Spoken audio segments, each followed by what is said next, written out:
Bonjour, salam alaikum. Donc, dans cette deuxième partie du cours sur les droits d'accès, on va aller voir ce qu'on a déjà fait. Donc, comme vous le voyez, on a un répertoire data, répertoire rep1, f1, sachant que entre rep1 et data, il n'y a pas de lien, il n'y a pas d'héritage, alors qu'entre rep1 et f1, il y a un héritage. Une question aussi, s'il y a une possibilité de casser l'héritage, est-ce qu'il ne peut pas y avoir une possibilité de rétablir l'héritage? La réponse est oui. Alors pour ce faire, il faut aller vers le répertoire parent. De la même façon, je vais vers les propriétés sécurité avancée, modifiée. Et là, je vois une autre case à cocher en bas. Ça, c'est pour remplacer toutes les autorisations des objets enfants, c'est-à-dire des dossiers enfants, par les autorisations pouvant être héritées de cet objet. Quand je coche cette case et je valide avec OK, je peux vérifier que maintenant rep1 a automatiquement reçu tout ce qu'il y a comme permission chez le dossier data. Donc je répète, ça c'est pour supprimer l'héritage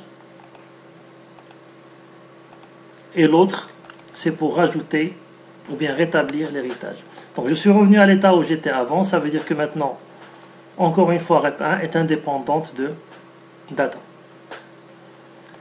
Ce qu'on va essayer de faire, c'est de donner des permissions et de les vérifier.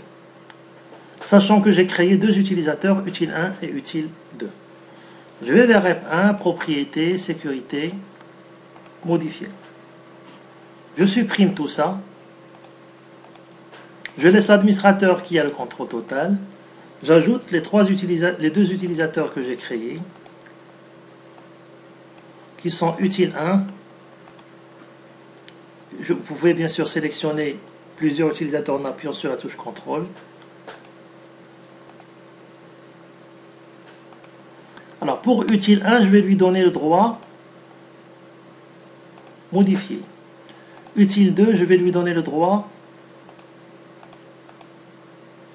de lecture.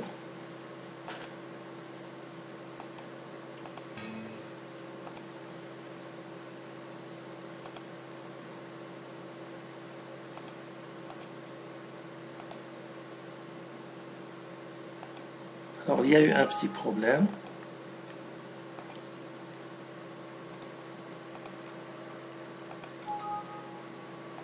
C'est que je me suis à moi-même refusé tous les droits.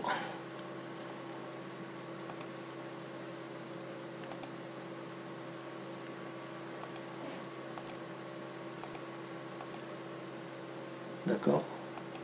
Alors on va essayer de tester ça en fermant la session et en accédant une fois en tant que util1, une fois en tant que util2.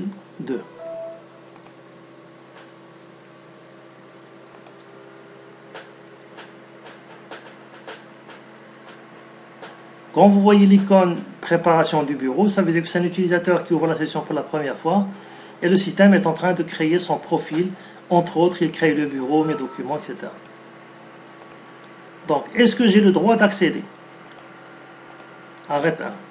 Vous voyez que puisque j'ai le droit de modifier, j'ai le droit d'accéder. Est-ce que j'ai le droit de rajouter quelque chose? Oui, comme vous voyez, j'ai le droit de rajouter. Est-ce que j'ai le droit de supprimer? Oui, j'ai le droit de supprimer.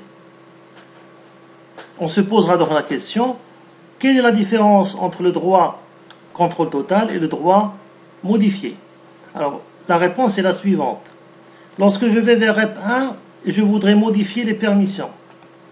Alors là, je n'ai pas le droit. Je dois être administrateur.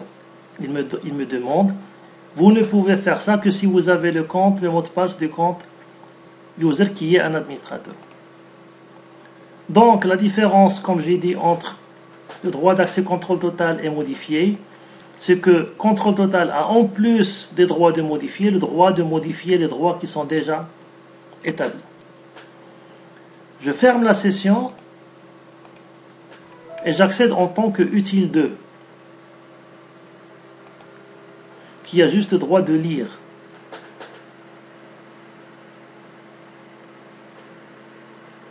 Dans la même histoire, il est en train de préparer le bureau, ça veut dire qu'il crée le profil de l'utilisateur utile 2. Je vais donc vers rep 1, j'ai le droit d'accéder, oui. J'ai le droit de lire le fichier. Est-ce que j'ai le droit de rajouter quelque chose? Bien sûr que non. Pour le faire, il faut avoir un compte administrateur. Donc vous voyez bien la différence entre contrôle total, modifier et lecture. On va rajouter autre chose. Bien sûr, je réouvre la session en tant que user qui est un administrateur.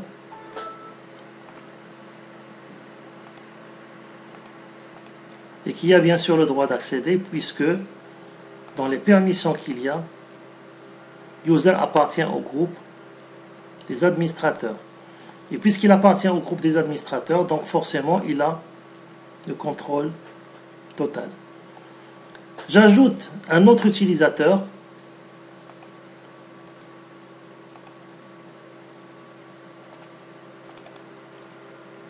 que j'appellerai utile 3.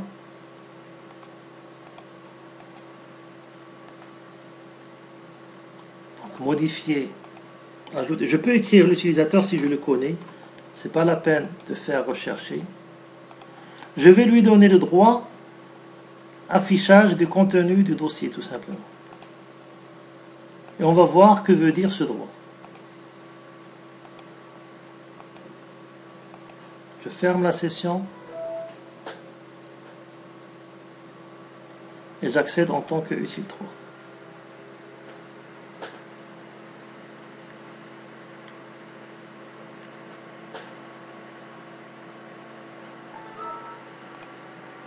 Et vous allez voir que rep 1, j'ai le droit de voir le contenu, mais je n'ai pas le droit de lire les fichiers. Le droit affichage de contenu, c'est un droit qui ne sert pas pour les fichiers, il sert juste pour les répertoires. Ça vous permet de voir le contenu du dossier sans pour autant avoir le droit de lire les fichiers. Donc ça, c'est un des exemples des droits d'accès. Il y a d'autres droits d'accès qui sont des autorisations spéciales qu'on verra dans la vidéo prochaine.